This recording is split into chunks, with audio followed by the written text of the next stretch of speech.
Welcome back, everyone. And I just want to start back to our afternoon session and say thank you to Costa for those inspiring remarks. And thank you to all of the presenters and panelists thus far. Welcome to everyone in attendance to the second of our third panels. The title of this panel is Coastal Resilience, Green Infrastructure, and Community Voices. So discussing these issues today, we have a really exciting group of panelists that have been doing fantastic work on transforming vulnerable ecosystems for resiliency and working with our local communities on issues surrounding social and environmental equity. With that said, I'd like to introduce our first speaker for this panel, and that speaker is Mr. Mitch Waxman, and he is from the Newtown Creek Alliance. So go right ahead, Mitch. Hi, everyone. I apologize in advance. Normally, I'd be showing you a lot of snazzy photos and a fully realized presentation, but I've been having some computer problems this week, and technology has let me down. I've been working with Newtown Creek Alliance for about, about 13 or 14 years now. As the story goes, I had gotten sick and the doctor told me to start running. The neighborhood I grew up in Brooklyn, you only run when someone is chasing you. So I started walking, and I found Newtown Creek at the dead bang center of New York City. And despite the fact that I've lived in New York City my entire life, I knew nothing about Newtown Creek. I began researching it, and not only is it an important part of the American story, it's a central part of the New York City story. The Dutch began arriving at Newtown Creek in the 1630s and 40s. They encountered groups of Native Americans there who were part of the Lenape culture. The Brooklyn or Greenpoint side was inhabited by a band called the Keskachaugi. The Queens side was largely populated by a group that identified as the Mezpechi. Both of these people were largely displaced by the Europeans who began filling in the wetlands and salt streams and creeks that surrounded Newtown Creek, and they began to institute European agricultural practices around the creek, which a big part of that was actually the elimination of predators. Apparently on the Queens side, they had quite a wolf problem. And the first thing they did was eliminate the wolves. Now, for those of you who are environmentally minded, as you know, the top predator kind of determines the health of the ecosystem that you're dealing with. So when you eliminate the wolves, you start eliminating all the other critters that are lower down on the food chain below them. And it began an environmental collapse as European monoculture farming began to be instituted all around the creek. The creek operated, the land surrounding the creek operated largely agriculturally until just about the time of the Civil War. There were already a couple of large industrial facilities, notably the General Chemical Company had established itself in Maspeth pretty early in the 1840s. But the big event that happened on Newtown Creek was when petroleum began to be refined in the 1860s. There were originally close to 100 individual petroleum companies, most of them locally family owned, operating on both the Brooklyn and Queens side. But that is when in the 1870s and 80s, a period of consolidation in the petroleum industry began when John D. Rockefeller and his Standard Oil Trust began to buy up or put out of business all of these smaller producers. The American petroleum industry really got its start on Newtown Creek. The Standard Oil companies campus in Greenpoint in particular was where the petroleum industry kind of figured itself out. On the Queens side, the first pipeline companies opened up, and that's where crude product began to get pumped into these refineries from Spotsylvania in Pennsylvania and other drilling locations. Along with the petroleum sector, at the start of the 20th century, Brooklyn Union Gas moved out of their old factory on the Gowanus Canal and set up a manufactured gas plant that is currently the property of the National Grid Corporation. They call it the Greenpoint Energy Center. But they were actually manufacturing gas on this site in Greenpoint for about 70 years. And it's one of the great bits of branding, calling gas natural gas. There's nothing natural about it. You feed fuel into a low oxygen furnace called a retort, and instead of burning it, you cause it to smolder, and the gas that comes off of it is then chemically separated. The presence of the gas plant allowed for the beginnings of a chemical industry as well. When you refine gas, in addition to the methane, which is your goal, you can also derive about 300 commercially viable chemicals, including the red in the American flag and the blue in the Union soldiers' uniforms. So manufactured gas is as American as apple pie. And unfortunately, by and large, the largest byproduct of this process is a material called coal tar. If you're over a certain age, you remember coal tar as being something that was medicinal, and it was in dandruff shampoos and so on. But that's only the tiniest proportion of the coal tar is used in pharmaceuticals. The vast majority of it just causes cancer.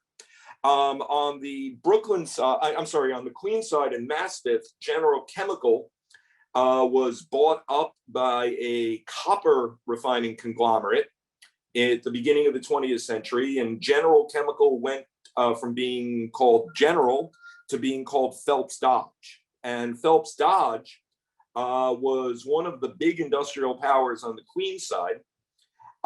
They left the premises in the 1980s. Their factories lay abandoned for many years, and they finally sold it to the post office. The post office was anticipating parking a truck fleet on the Phelps Dodge property, but then they discovered that the property was too thoroughly polluted to park trucks on. So a judge forced the Phelps Dodge Corporation to buy back that property.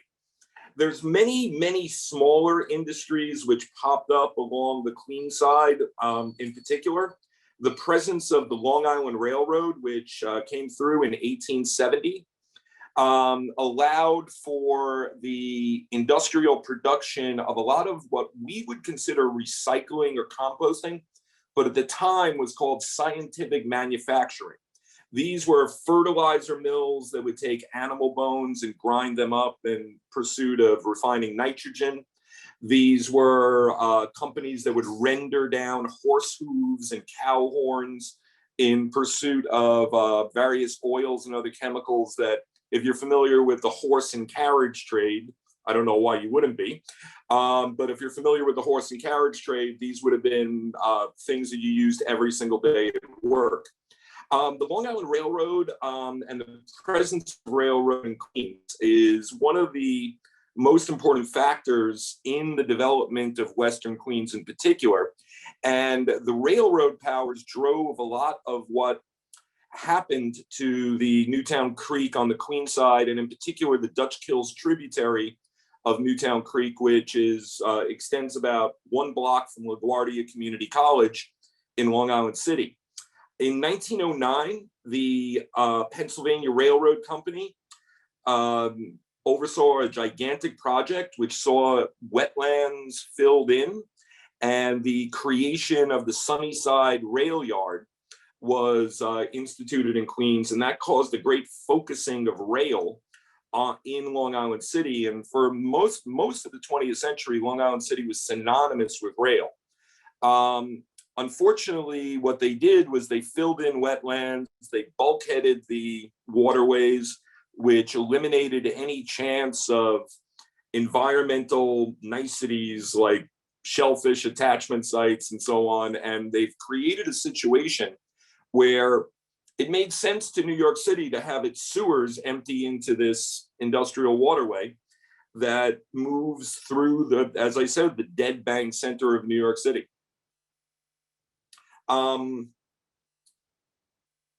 That's the general intro.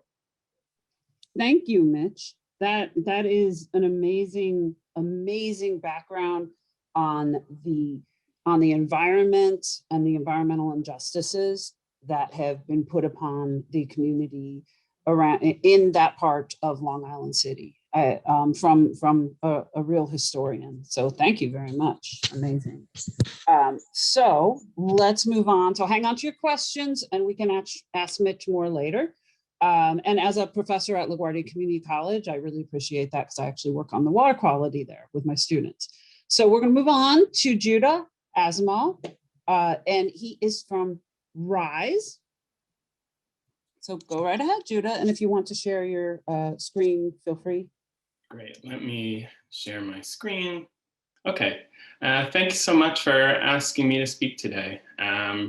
RISE hasn't collaborated with CUNY on a large scale before, but I'm hoping that will change. So to tell you a little bit about us, so we're the Rockaway Initiative for Sustainability and Equity. We're a community-based nonprofit, and RISE's mission is to inspire all generation of Rockaway residents to care for their environment and community. We provide civic engagement and youth development programs with the goal of advancing social equity and sustainability in the Rockaways. Primarily, our programs include community engagement and planning efforts, like those on the left, public programming to connect young people and adults to the waterfront and environment, and science mentorship and service learning programs. And just for a shameless plug here, our Environmentor program, it's a science and mentorship program for high school students. We're always looking for more mentors. So professors, maybe graduate students who are doing work, field work in Queens. So if you're interested, please email us. We're always looking for more mentors. So just to hone in a little bit, on our planning and advocacy efforts, which I'm going to focus on today. So our main goal is to address social equities and physical vulnerabilities that affect the Rockaway communities. So through residential-led advocacy, civic engagement, urban planning, and some of the issues we focus on include food insecurity and food justice, public health, like unmet mental health needs, comprehensive shoreline planning, I'm going to talk about that a little bit later, and then pedestrian and bicyclist safety, and then of course flood protections. And this involves partnering and engaging residents from all walks of life, business owners, elected officials, and government agencies. And I think our main goal really is changing the mindset that residents are an obstacle or something to be managed into a process where residents are really leading the way. And I'm hoping that there's opportunities to collaborate and work with the CUNY Consortium on efforts like this. So a little bit about our history. RISE has existed for about 15 years. We were founded by our executive director, Jean DuPont. We began as Rockaway Waterfront Alliance as a collective of residents and advocates motivated to really teach young people about the Rockaways' unique environment. But as we grew, I think our focus became more around social equity and sustainable development. And in 2019, we had a rebrand to RISE, which was a really exciting time. We've also recently opened a community center, the RISE Center, based in the Arvern neighborhood of the Rockaways, for those of you who know a little bit about the Rockaways. It's in an old firehouse built from the 1920s, which we've refurbished. When COVID ends, I hope I can invite all of you out. It's a really special place. And just to give you a little bit of an introduction to the Rockaways, For those of you who don't know, it's located in southeastern Queens. It's an 11-mile-long peninsula. It's surrounded on 3 sides by water. So as you can imagine, it's extremely vulnerable to climate change and flooding. And it's pretty isolated from the rest of New York City. You know, it's only connected by land to Long Island. And that little pink circle, that represents where the Rise Center is. So it's also important to understand that the Rockaways is extremely segregated. This map shows the racial composition of the Rockaways. So if we're starting on the western part of the peninsula, which is the left side of this image, you can see residents are primarily white. This is also a higher income area. And as we're going east towards the right, you can see that the communities become primarily Black and Hispanic. This is also less wealthy neighborhoods. And, you know, it's because of this segregation that I think the Rockaways is almost a microcosm for the New York City waterfront as a whole. You know, if you go to the beaches on the western part of the peninsula, and if you've been to the Rockaways to go to the beach, that's probably where you went. Most of the concessions are there. There's more lifeguards. More of it is open to public access. If you go towards the eastern end of the peninsula, you'll see there's less lifeguards. There's whole areas that are blocked off. And Rise's work and advocacy really began in this area about 15 years ago, advocating for more lifeguards. Just to illustrate the point further, this is the Jamaica Bay waterfront on the eastern part of the peninsula. You can see this may be on a map marked as a public park, but this isn't really inviting. This isn't being maintained. You know, it makes me angry to see sites like this. It's a real environmental justice issue. It exists throughout the Rockaways, but all of New York City as a whole, and really the whole country. So thinking about the Rockaways and resiliency, I think Sandy really brought the Rockaways, at least for a time, to the forefront of the public consciousness. Superstorm Sandy devastated the area with storm surge and wave action. This map shows the flood depths on the eastern part of the peninsula. Where the Rise Center is located, the flood depths were as high as 7 feet, but in other areas they were even higher. And this is because the Rockaways is low-lying. Much of it is at sea level or only slightly above it. And it's naturally marshland and it's a barrier island. And after Sandy, with the relief work, this is really where Rise's focus on flooding began. But in the Rockaways, flooding is not just during and after major storms. It's also a regular occurrence during moments of particularly high tide or even during some minor rainstorms. You know, much of the Rockaways, like other parts of Queens, doesn't have a fully built out storm sewer system, which creates flooding during rains. There's also a very high water table, and again, it's low-lying. These 2 photos were taken right from the doorstep of our community center. I think the photo on the right is particularly, you know, upsetting. Just imagine, you know, getting off a school bus on a field trip and you have to find a piece of wood from the trash to be able to get into the building. And these photos are from 2017, but these are from just a month ago. So, you know, the flooding is continuing and it's in the Rockaways, but it's also in other communities. It's in Canarsie, you know, it's in parts of Coney Island, Howard Beach.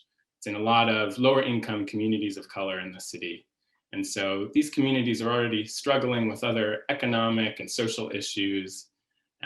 And regular flooding really impacts daily life. It makes it hard for businesses to function. It hurts property values. Transportation is a challenge getting to school and work. And it also really hurts the mental health of residents with this added stress. And I think there's a citywide awareness, perhaps of the damages of Sandy, but I think there's a real kind of erasure of how regular flooding, you know, what's often labeled nuisance flooding, the effect it has on communities like those in the Rockaways that are primarily low income and of color. And, you know, as the century progresses, I don't think I have to tell this audience that these issues will only worsen. And, you know, we're really faced with this uncomfortable question of whether managed retreat will someday become an option. And right now, Rise is working with other communities, working to form coalitions. And I think this is another great opportunity to work with the consortium. Another challenge we're dealing with is erosion. So as you can see in some of these images, there's parts where the beach is, essentially gone and unusable. And this has a real economic impact. So much of the Rockaways' economy really depends on the beach. So no beach tourists. I want to highlight just one other issue. So areas like the Rockaways that are vulnerable, low income, everyone kind of agrees the status quo isn't satisfactory. Residents are inundated with well-meaning government studies, researchers doing projects, even graduate students, doing their thesis. And many of the residents that I work with, they say they're exhausted and downcast that they've participated in all these studies, but they're not really seeing any results. So I think it's just always important to remember that it's easy to let the measure of success be finishing a report or study, but it's got to be implementing the resident recommendations, following up with participants, and there has to be a consideration of compensating residents for their time. Just important for researchers to consider. So to combat some of these issues, since Sandy Rise has been hosting regular dune planting events, opportunities for residents to come together and plant a palette of indigenous salt-tolerant species like grass, bushes, and trees. This has resiliency benefits. So we're working to create a natural protective buffer against storm surge, wave action, erosion. It's creating habitat for locally important wildlife, but it's also an educational opportunity for young people and adults too. It's also providing workforce opportunities and maintenance and green jobs. And it's also helping to build that social resiliency. So creating these opportunities for residents to interact and get to know each other and really strengthen community ties. And of course, for anyone out there, we're always looking for volunteers to come out and help us protect our beaches and communities. So another project we're working on with Columbia, with the New York Hall of Science, and with the Stevens Institute is helping homeowners respond to flooding. So we find that a lot of the homeowners we work with are often lost. They're unsure where to start, or they know, that flooding is an issue, but they're not really aware of their risks on a day-to-day basis. So we're working with a team of homeowners to empower them to reduce impacts of flooding on their homes, their finances, their lives, and to develop a host of different cost-effective and simple strategies that they can take now. And we're really trying to create a dialogue about climate adaptation and how we can really translate some of these complex models into something that everyone can understand. And the last initiative I'm going to touch on is our Greater Rockaway Community Shoreline Enhancement Plan. So if the last project was kind of responding to flooding on a resident by resident level, this is looking at flooding and erosion on a larger scale. So we're building on numerous initiatives from city, state, and even federal partners to conduct a comprehensive site assessment and develop a preliminary plan to enhance the dunes along the Atlantic shoreline of the Rockaways into an extensive, biodiverse, and habitat-rich dune system, while also providing economic opportunities for residents. And we're working with public partners like the New York City Parks Department, like the New York State Department of Environmental Conservation, the US Army Corps of Engineers. We're working with community groups, civic associations, and developers. And there's great opportunities, or there will be the next year, to help us amplify this and build on our efforts. So thank you so much. It's great to be here today. I wish we were in person, but I'm excited to get to know the CUNY Consortium and the community as a whole. Fantastic. Thank you so much, Judah. And it's really exciting to see the work that's being done with that Greater Rockaway Plan and the planting of the marsh plants there. I'm really excited to bring my students out next year when we're all back face to face and help out with that. Yes, definitely. Can't wait. Yeah, definitely. So let's move on to Emily Sharp from Stop Sunnyside Yards. So go right ahead and share your screen. Thank you. Great. Thank you so much for having me. I really appreciate it. Thanks, Tari and Rebecca and Holly and everybody who is making this possible. It's really important work that you're doing. So just a little bit about me. I live in Sunnyside. I've lived there for 23 years, and I've really seen the changes. When we first moved here, there's a big population of, I'd say, Ecuadorian and Colombian residents from Venezuela and Peru, lots of families. Over the years, I've really seen it change with the rents going up, the loss of rent stabilized units. So we're really seeing that it was a Title I school, grade school my son went to was Title I. So a lot of lower income folks and that are being displaced. So it's disturbing and frightening. Luckily, for no other reason, just that we happened to get a rent stabilized apartment. We didn't know really what that meant 23 years ago. That it's almost like I don't know, she's like a jewel, that we have to protect. It's really crazy. But so, what's happening for others who don't have that, they're being displaced. My son has probably lost, I think, 2 friends to other states. They've had to move out of the state because rents are too high. But so the Sunnyside Yards project is a project that's similar to Hudson Yards. So they try to say it's not, but it's very similar.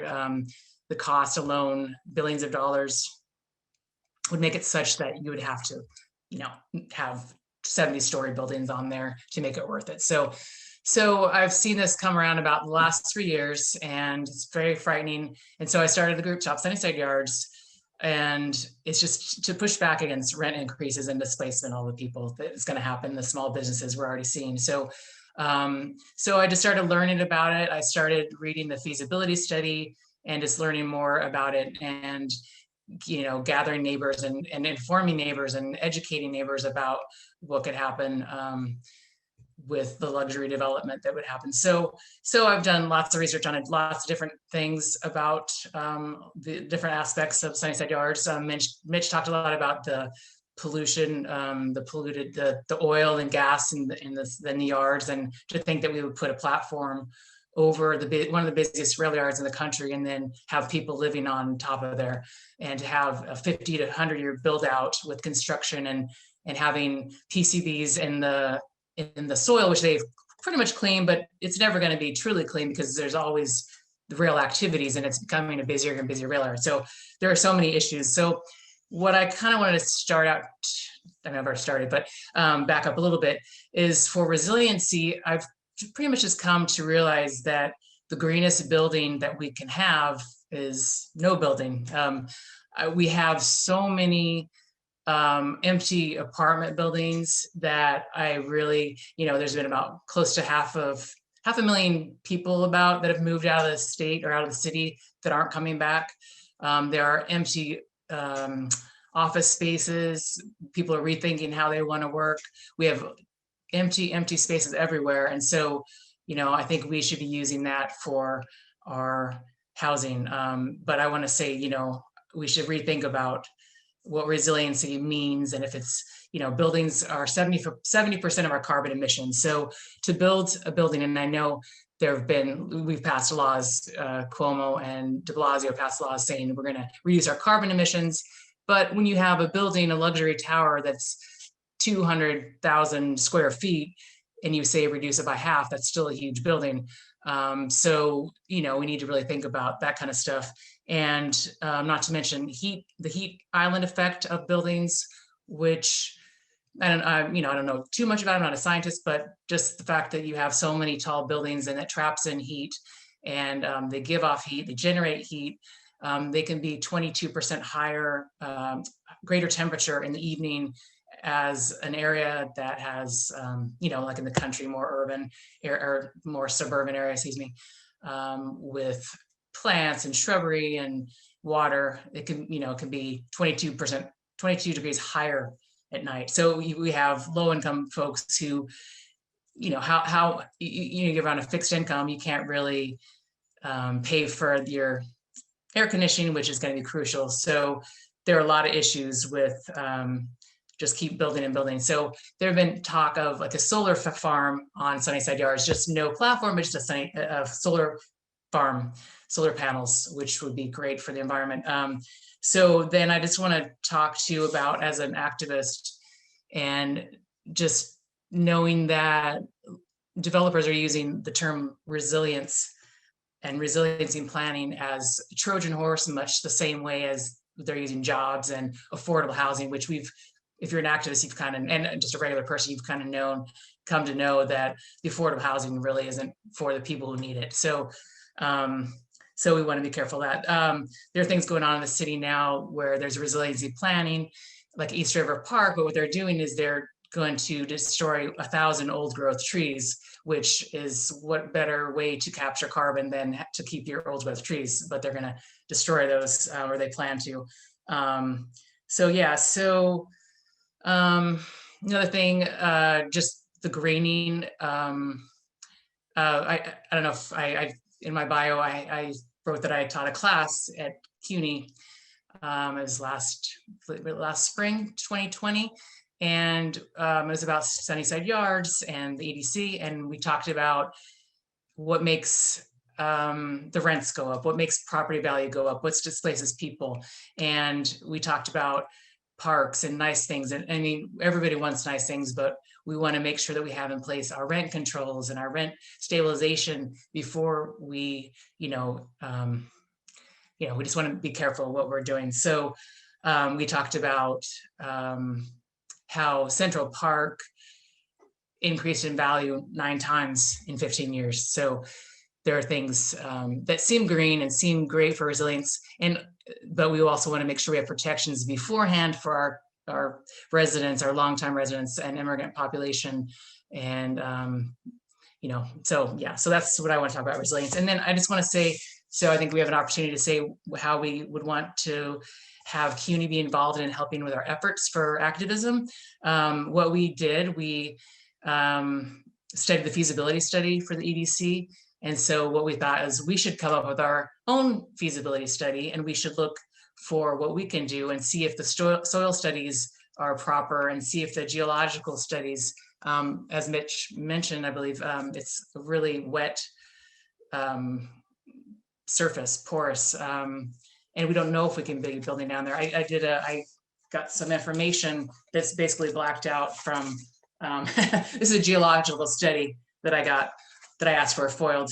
So there's a lot of information in here that I don't know. I'm not a geologist or anything like that. So that we could use help with that. And then I also, because it's a Superfund site, we need to know, can we really build there? Could it really ever be clean? And it's only supposed to be zoned for industrial. And then, but we did a foil, and then we saw that, I'm looking at it now, that Amtrak said it could be an easement out of order. So what does that mean? And so the things that we would want to know and want help with, and it would be great to get assistance with that from all the students and everything. Also, in my class, we talked about mental health studies and how building and construction for 50 to 100 years, that's what Sunnyside Yards would be. How does that affect people? We looked into depression and anxiety. We did a little bit of studying about that, and suicide rates. People who can't afford to get mental health services is a problem. And then just talking about building on brownfield sites and Superfund sites. It's popular there are programs out there to bring development to brownfield sites and Superfund sites, and like, well, has anybody studied the long-term effects of that, and to put schools on top of there? So those are things we could have help with. What else? Yeah, so all those kind of things, economic impacts and the hardships, like I said, mentioned air conditioning, and if you can't afford it, how are you going to survive? They say that heat actually is almost, it's a bigger problem or threat than sea level rise.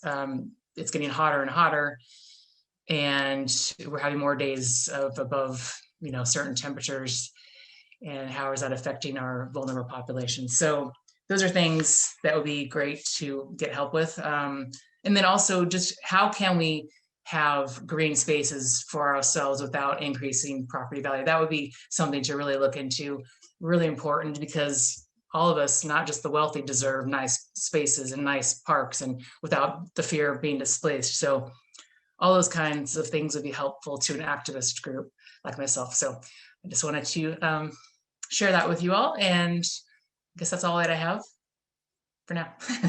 Thanks a lot.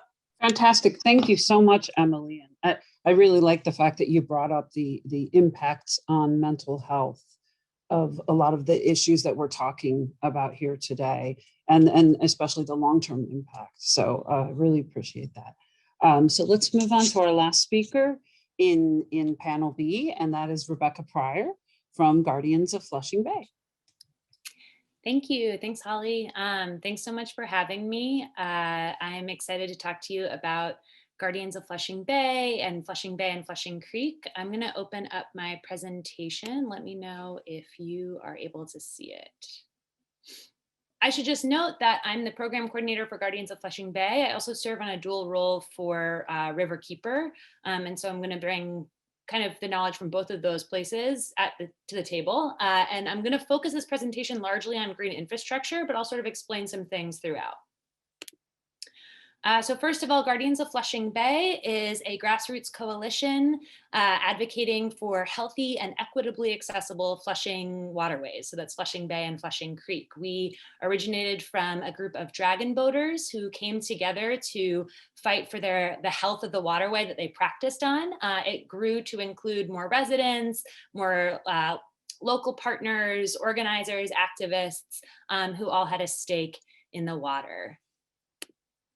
So we take care of the water and our local communities in lots of different ways. We focus on advocacy. That advocacy often involves some of the things that were spoken about here, including organizing around major land use development. So there's massive speculative development happening throughout Flushing waterways, from Special Flushing Waterfront District to Willets Point to the LaGuardia Air Train. And so we do a lot of what we call organizing around intersectional issues of equity to fight some of those projects. And we really appreciate the help from CUNY, including Tari and Melissa Checker on those issues. So we already get support from CUNY on that, and we love it. So we also do work around hands-on stewardship, community organizing, engagement, which really means getting people to the water, creating programming for the water. There wasn't a lot of that happening at Flushing Bay before this group of dragon boaters really started focusing on it in 2015. And so that's been a big focus as well.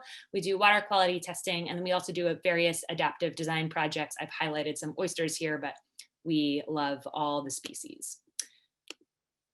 So I'm going to talk briefly about some particular issues that we focus on. So this is a map of combined sewer overflow outfalls. I'll talk more about what those are throughout the city. You can see the darker areas are where there are more of them. I'm thinking about Judah's presentation before. You can see it happening in that part of the Rockaways that's more segregated. You can see that there's a larger CSO outfall here. That's the same thing in Flushing waterways. So this is the area that we're going to be talking about for this presentation. Okay, so our main challenges looking at Flushing Bay and Flushing Creek. So the entire city gets 20 billion gallons of combined sewer overflow outfall. So that's raw sewage and polluted stormwater. Flushing Bay and Flushing Creek receives about 10% of that, so 2 billion gallons. I want to note that all of these numbers are based on 2008 rainfall numbers. As we all know, climate change means that there's more rainfall. In 2018, Flushing Bay had 5 billion gallons of combined sewer overflow. So it's more than double what the numbers that we're working off show. There's very limited public access on Flushing Creek. This is a little deceptive. There is actually recently a waterfront esplanade that's been brought up. But to the point brought up previously with Sunnyside Yards, a lot of the access that we're seeing comes from building more buildings. It's all about building more buildings. And so how do we actually create access that doesn't center speculative development? So I said a key challenge is combined sewer overflow. This just gives you a sense of how it works. I think we've spoken about it a bit. I'm not going to go deeply into it, but the main pivotal point is that when it rains, it overflows the system, and raw sewage and polluted stormwater ends up dumping into our waterways. Throughout the city, there are different trigger points for when that dumping happens, for when the system gets too overflowed. In some areas, it's 1 inch of rain, a quarter of an inch of rain. In Flushing Bay and Flushing Creek, it's 1/10 of an inch of rain. It's very, very little rain to make the system overflow, which is why I'm going to focus on green infrastructure for this presentation. So 60% of the city runs on a combined sewer system, 40% runs on an MS4 system, municipal separate storm sewer system. I'm glad I typed it at the top because I always forget. And that just means that it's not mixed with the pipes in your house. It's just the pipes on the street. And when it rains, that just goes straight into the water. This creates all sorts of problems for the waterways, including dead zones. This is basically an illustration of what a dead zone looks like. And an issue with CSO outfalls is that it creates these like big rises in lots of different bacteria that all like species want to feed on. So you actually see this like uptick in all these species, but then everything takes up all the oxygen and there's like these catastrophic collapses. So that's a lot of the problem that you're seeing with CSO outfalls and dead zones. Okay, so the city is aware of this problem and they're doing various things to combat it. One of the things is CSO long-term control plans, or LTCPs. So there have been 11 different LTCPs. The process for them is over, but I'm just bringing it up because there were 2 for Flushing Bay and Flushing Creek. The one for Flushing Bay creates a massive tunnel, which will redirect some of the sewage to Bowery Bay. This reduces the CSO by 60%, which is significant. It doesn't take away all of it, but it reduces it significantly. Some of the issues here is this project is more than $900 million. It'll take, right now, it was predicted to take till 2035. It's been recently stalled because of a lack of funding with COVID-19 budget cuts. So who knows when it will be done. And part of the problem with that is maybe by that point, new technology will come into play. Flushing Creek, no CSO reduction. It was just for water chlorination. And so that means that they're just putting chlorine into the water to clean the system and get all the bacteria out. As you can imagine, that's not great for the ecosystem anywhere in Flushing Creek, where there are a lot of fish kill issues every year because of this rise in organic material. So, and that again is an issue because there's no CSO reduction. Okay, so we know the problem is there's this very low trigger point for the CSOs, overwhelming the system and dumping into the water. We know that the plans don't really address this root cause. They don't really address these central issues. The central issue here is if the trigger is so low, that means that there's not enough green stuff soaking up the water to begin with. There's too much hard impervious surfaces in Flushing waterways. So that's why I'm going to focus on green infrastructure. Lots of different kinds of green infrastructure that you can focus on. There's green roofs, there's community gardens, there's bioswales. To give you a very brief example, this is a bioswale. There are different ways, there are different kinds of bioswales. There are infiltrating bioswales, which essentially like soak the water into the ground and get out all the bad stuff through filtering it. There are also non-infiltrating bioswales, which essentially mean that it can help clean the water and then move it into a new location. Sometimes that location could be the waterway. So it could like clean the water and then create like freshwater flow into your waterway. So lots of ways to approach bioswale design.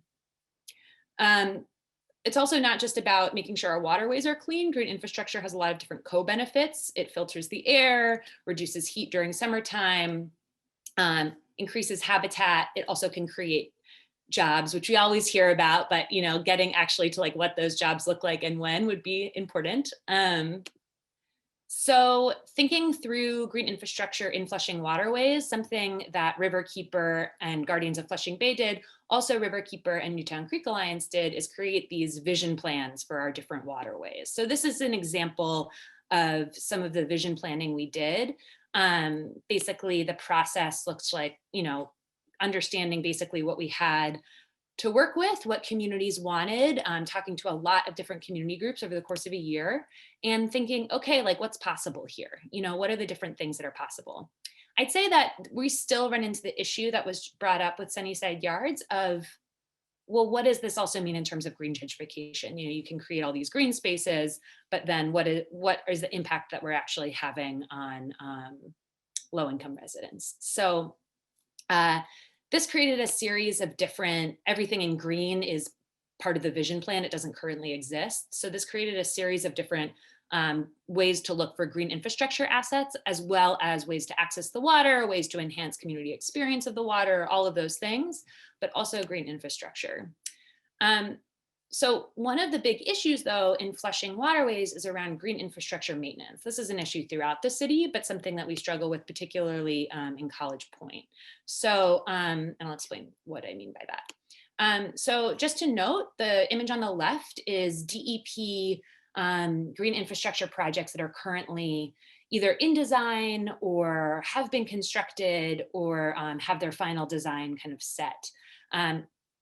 DEP has already spent $800 million on bioswales, on their bioswale program, or sorry, on their green infrastructure program since 2012. So that's significant. We're happy for that. But this quote on the right is from a report from the comptroller about a year and a half ago, noting that while these exist, maintenance is really an issue. They get clogged with trash. They need to have they need to be cleaned out regularly, etc. We're really grateful actually to our partners in Gowanus Canal Conservancy. They've done some studies about green infrastructure maintenance and what it entails, what it means really for your bioswale, and that really proving that good stewardship for your bioswale so improves the functionality of the bioswale itself. So part of the question for us is, okay, that's great, but I think to Judah's point, like, how do we pay people for those services? Let's not just ask people to maintain those things and to do this stewardship, but how do we actually pay people for their time? And then finally, it's not just about building green infrastructure. There's also ways to advocate for incentivizing green infrastructure. Some examples include green roof tax abatement. There are various green infrastructure grants. And then there are, as I said before, ways to maintain your green infrastructure. I'm not going to talk about it too much here, but I'd say the fourth one is around equitable water rates. There's a way to make water rates so they're more equitable and actually incentivize green infrastructure that way, but it's more of a complicated issue, so I'm not going to delve in. Yeah, that's it for me. Thanks. That's fantastic. Thank you so much, Rebecca. And I take to heart the information about maintaining the rain gardens. Our students always say, I picked up the trash in that rain garden. We need to keep them clean. So that's something I think we all think about and want our neighbors to think about. So we want to open things up now for questions. So if you have a question, please type it into the Q&A box. And also, if you have a question, you can raise your hand and we will unmute you. Actually, Holly, if you wouldn't mind, I'd like to just amplify something Rebecca was just saying. Go ahead. The diversion tunnel that's planned for Flushing Creek that's going to go to the Bowery Bay sewage treatment plant. The Bowery Bay sewage treatment plant was created in 1936 by Robert Moses, and it is currently at capacity. Its design was for an industrial and semi-agricultural Astoria and Long Island City. It handles Flushing Creek and Newtown Creek areas. And this is one of the big problems that we have, is that the city's investment in our wastewater gray infrastructure has not kept up with the growth of the population. And when Emily was talking about Sunnyside Yards earlier, the question that I offered to the EDC during the feasibility studies was, what's going to happen when all these people flush their toilets? What are you going to plug it into? That's when we found out that Sunnyside Yards deck would require 7 new electrical substations to be built. This is part of the development issue that we're dealing with, where, I personally am certainly not anti-development. I think the history of New York City is the history of often wrenching change. But the thing is, we need to continue building the underpinnings that support our culture. And Rockaway has the same issue. The oldest sewer plant in New York City is the Rockaway Roundhouse. And a significant part of the flooding issues that you guys experience out on the peninsula there are due to the fact that that plant does not have the capacity to pump out the water. I think that's a great point. Often when developing new housing, maybe we're lucky if the development is built to withstand climate change, but nobody wants to think about the infrastructure. The city wants to push it onto the developer wants to push it onto the city, and it becomes like a game kind of keep away. So I think that's a good point. Yeah, and maybe to this question around, as we start talking more about development, Bobby brought up a question in the chat about the special Flushing waterfront district and rezoning, and how that will impact, pollution and sort of environmental issues in Flushing Bay and Flushing Creek.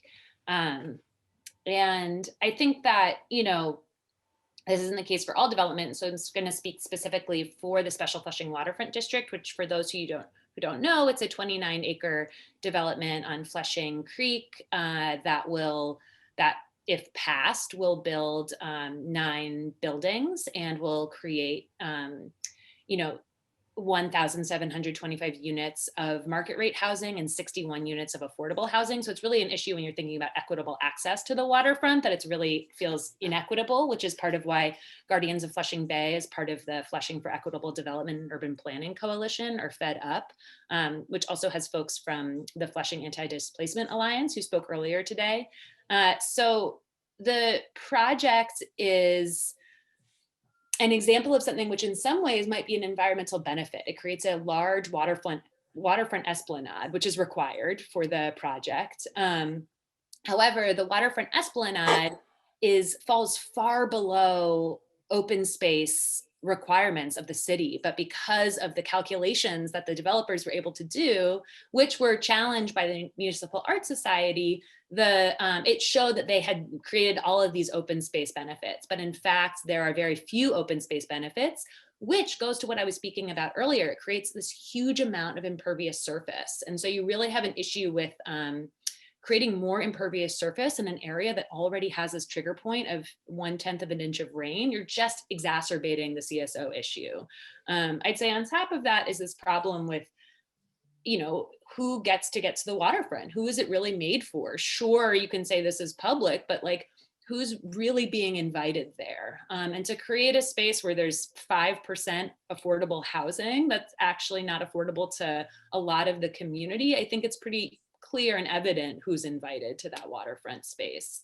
And I think that there are also issues around resiliency. Like the one affordable housing building is the one area that's fully in the worst part of the floodplain. So, what narrative or message are we really painting in all of this? It's pretty obvious. And yeah, so I hope, Bobby, that answers some of your questions. Thank you for asking the question. Great. I think we have a question from Nick Russell. Thank you all panelists. It's a super interesting discussion. I'm a LaGuardia student, and I just want to kind of pose a question to the panel.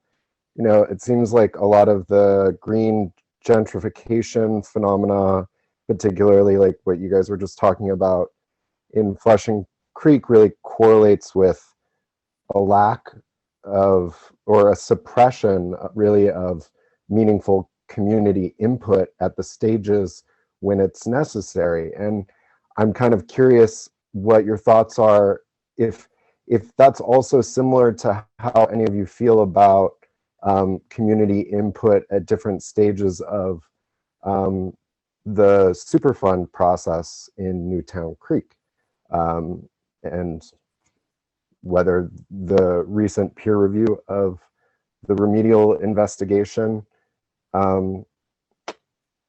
was sufficient in your eyes? The Superfund, Willis, who spoke earlier, and myself, several NCA people, and general community, we're involved in Holly also participates in the Newtown Creek Community Advisory Group, or CAG, which means that we have been directly interfacing with both EPA and their counterparts at the state and city level, as well as the PRPs, or potentially responsible parties, since day one of Superfund. Saying that, we're purely advisory. There's lots and lots of money that's going to be spent by the various PRPs and the various entities. So as you'd imagine, they're all lawyered up and they're trying to push the conversation one way or another to favor their own interests. But this is where the voice of the community has actually had a real impact, because, frankly, it's part of the deal is to be a bit of a busybody, and it's, I joke about this all the time. There's something deeply wrong with me that I will go on a Wednesday night during the winter to go sit in a school lunchroom in Bushwick to go talk about Newtown Creek. You know what I mean? There's something really not right in my head that this is what we have to do. But the question is, why aren't more of us doing this?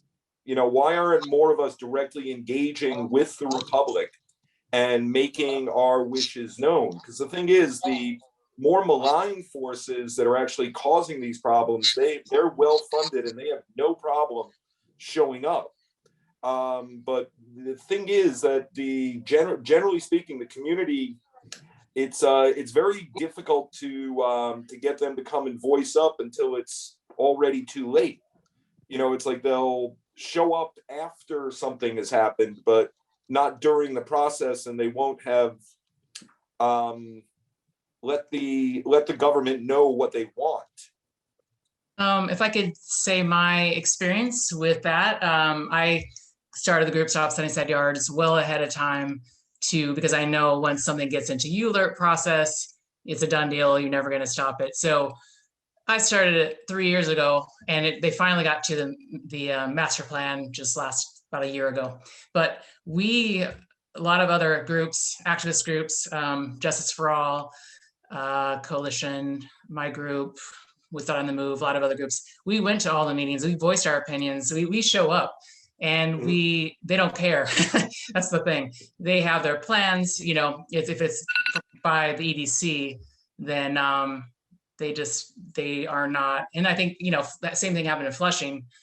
People showed up, they had alternate plans. There's stuff in Chinatown. They came up with their own plan. They're groups, activist groups that have come up with their own plans and said, this is a plan for affordable housing. This is a plan for, East River Park, whatever I was talking about before, East Side Park down there, East River Park. They came up with a plan for resiliency, and it was actually de Blasio approved it, but then he didn't, after some developers came and wanted to do something different. So the community is showing up, and they are, not all the time, like Mitch alluded to, but it's also not in the developer's best interest to have the community involved. So a lot of times, they are doing it for certain big projects, but it behooves them not to let people know. So we have to go out and educate the people, but it's hard because we're volunteers. We have jobs, and so, we don't get paid to volunteer. So a lot of people, it's hard for them to spend time. So yeah, so we do show up a lot of times, a lot of us, but we get ignored as well. So that's my experience from Sunnyside Yards and a lot of other projects that are going on right now. So yeah, if I could just say one thing to Rebecca's point about the green infrastructure or the greens, for absorbing water, I see a lot of astroturf. Like there's no real grass.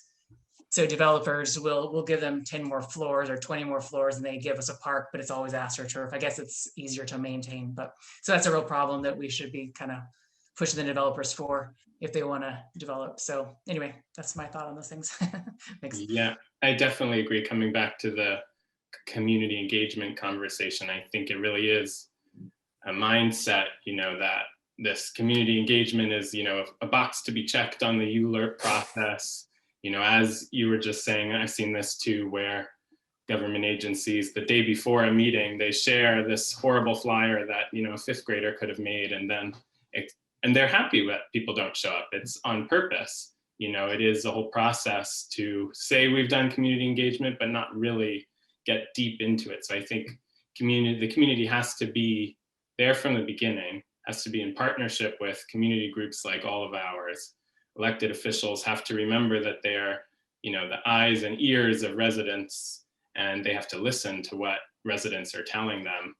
And, it's a process, and it's messy when residents are involved, but it's got to be a messy process, in my opinion. And I think it also comes back to what I was talking about a little bit before with planning fatigue. I think a lot of residents, they're going through a lot of stuff, and they're not stupid. They know that they know that developers and agencies are not really looking for their input a lot of the time. So they make that decision, this isn't worth my time. One of my colleagues at Newtown Creek Alliance came up with a really cool idea. I don't know how feasible it is, but currently New York City charges landlords a certain number for every gallon of water that goes up the pipe, but doesn't charge them anything other than a flat fee for the amount of water that goes back down the pipe. And that's, if we want to encourage building developers to consider stormwater neutrality or even stormwater positivity into their designs. Maybe the idea of the carrot and stick is to create a punitive tax on the amount of sewage and wastewater that a building adds into the system. But that's something that's at elected level leadership. And, as you'd imagine, no elected leader wants to be known as the person who gave you new taxes. Yeah, I just, to the points brought up around sort of how communities can engage and sort of push community-based plans and visions. I really want to highlight a couple of things. One, that it is there are just so many barriers in place to actually make those visions happen, and it involves so much time and money to actually have them go through. So 197A, for an example, is one method that communities can use to create community-based plans, but actually doing those plans, I'm thinking about the industry city fight that took 7 years. That took 7 years of planning and resources and coalition building to really be able to create an alternative plan and push that forward. I think that the point that Judah brings up about planning fatigue, I'm so glad you said that. That's such, I think, a real issue, that these plans also do exist. We're often told the community doesn't have any vision for the space, and we're bringing the vision, and look at all these things. But these plans do exist. They're just not always carried out to the end. There aren't these sustainable structures put into place to actually make them viable. So, I think to Holly's question about what can communities do and what should we be sort of rallying against, I do think that there are some interesting things on the table right now that the city is kind of putting forward about processes to engage in, which again brings up these issues around planning fatigue. But I think one of them is the comprehensive planning bill that's out right now. I think, I don't want to go too far into it, because Guardians has yet to fully digest and kind of put out our position. But I will say, as a member of the Rise to Resilience Coalition, who's really looking at what the bill does for resilience equity, which is important, but still has some things to figure out in terms of engagement and what it really means by community engagement. I think that that's kind of an interesting tack to take. How are we really looking at planning throughout the city, and how can we actually empower community-based plans? I'm blanking on the second idea I had, so I'm going to stop there. Yeah, that's what's coming up for me. Great. Does anybody else want to talk about how we can move forward and you know, get things done with all these roadblocks in place as we wrap this up? We've got about 5 more minutes if we want to. Well, one Um, thought that came to I would, mind for me something we was, could, oh, go ahead, I'm sorry. sorry. Just one thought that came to mind as we were speaking, and how to have protections for our tenants so they don't get displaced, would just be, you know, if we're gonna have something be built, that we should have these really powerful developers who have connections with Governor Cuomo or whoever the next one is going to be, probably. And they, you know, we need to push them, say, if you want this building, you need to lobby Albany with us to get the most protective rent protections for us. You know, why, and then you can, you know, we can talk about it. But the whole issue is we're being displaced when all these this development. So I feel like we should just, you know, we should require that if they want to come, because it's always, the studies are done and like, you know, this will probably happen. This may cause displacement, and then they move on, but nobody ever fixes that problem first before they move on. They acknowledge it, these developers and EDC and things like that. So I feel like we should maybe try to get something in place like that, where we could kind of force the developers to help us create legislation in Albany for rent controls, rent stabilization, before they get what they want, because they've gotten what they want this whole time. That's just a thought that came up as we're talking today. I would say this, I'm of the belief that New York City has an aging and crumbling infrastructure. We do not have an affordable housing crisis. We have a transit crisis. There's huge tracts of New York City that are only accessible by automobile. And that's something that we need to begin to address. Judah, I grew up on the Brooklyn side of the line over there. I grew up in Flatlands, Canarsie. So I know of what you speak. And I know, like, if you're trying to go to a game at the Garden, you know, that you got about an hour and a half of travel ahead of you. You know what I mean? It's like, it's not that simple getting from Far Rock out to into the city. And this is emblematic of what the issue is. One other thing, and, you know, I don't always advocate for shaming people, but we gotta figure out some way to make it societally unacceptable to litter. This has become a huge issue, and it's like I've got to the point where I'm actually straight up shaming people on the street when they don't use the litter bin. But so much of that garbage ends up going through the sewer system into our area waterways and then paints the shorelines. And then it's people like these faces we're seeing on the call right now that are out there with a group of volunteers picking that stuff up. We need to cut off that point source. That's an enormous boon that we could do to the benthic and littoral communities of non-human critters that live all around us, that are going to provide the shoreline that's going to be resilient against future storm action. You know, it's like that slide you showed earlier, Judah, with the garbage laying on the beach. Oh, you know, that I guarantee you that floated in from somewhere from a construction site or from somebody just dumping it on the road. But it's that's my 2 cents. Yeah, I think everyone's made good points. I also definitely agree with Rebecca's point about, I think something that we're exploring more these days and finding powerful is kind of forming coalitions and networks with, oh wait, there are other communities that are going through these same issues. And I think there's real power in that kind of network and community building. I agree. That's actually the perfect place for us to end this discussion. Thank you so much, Judah. We're going to end there, and I appreciate it. I really, really appreciate also this discussion, because this is really difficult to do on Zoom. And it just shows you how important the work that all of your groups and you are doing. And we all appreciate that very much.